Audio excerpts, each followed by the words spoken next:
It's just so exciting to me that my generation, that the people I'm friends with, are actually doing something and not just remaining passive. Across the country, young people are following the example of Parkland shooting survivors, banding together to make their anger count.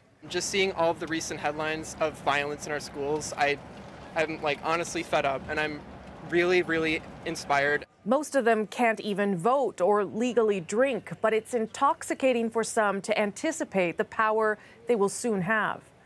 We're the next generation who's going to get to vote, so we're going to be able to vote them out of office if they don't do anything to protect us. Tonight, at a Washington prayer vigil in advance of tomorrow's march, people paid tribute to shooting victims. Their lost lives now galvanizing a generation. The students are organizing and protesting and demanding action be taken now to end this bloodshed. That enthusiasm has rolled right across the Canadian border and inspired some U.S. citizens living here. Ron Charles caught up with them. They are getting ready for a long 9-hour overnight bus trip to add their voices to tomorrow's gun control rally in Washington.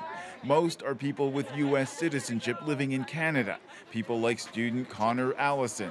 You know, students should have to focus on academics, studying, not having to dodge from bullets, right? I think we've seen decades of mass shootings, and it's enough is enough. Alex Nelson is a dual citizen. Well, they should show their support by writing their congressmen or their elected officials in order to get legislation passed that restricts the access to guns, so these things don't happen as often. I was born in the States, but I grew up here in Canada.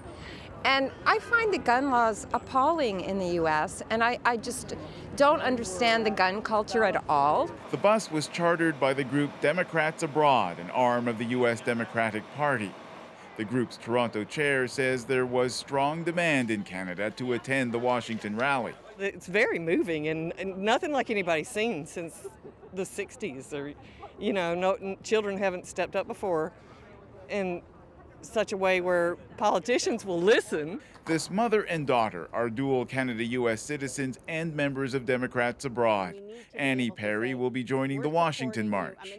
As an American and a Canadian citizen, I can vote in the States. So besides just marching, I can vote. Her daughter, Shannon Perry, plans to attend a support rally in Toronto, one of 16 organized in cities across Canada. It's something that I'm really passionate about. I have friends who have lost friends to gun violence. As the sun sets in Toronto, the bus gets on its way. The people inside filled with a sense of anticipation about what they may be able to accomplish in Washington tomorrow.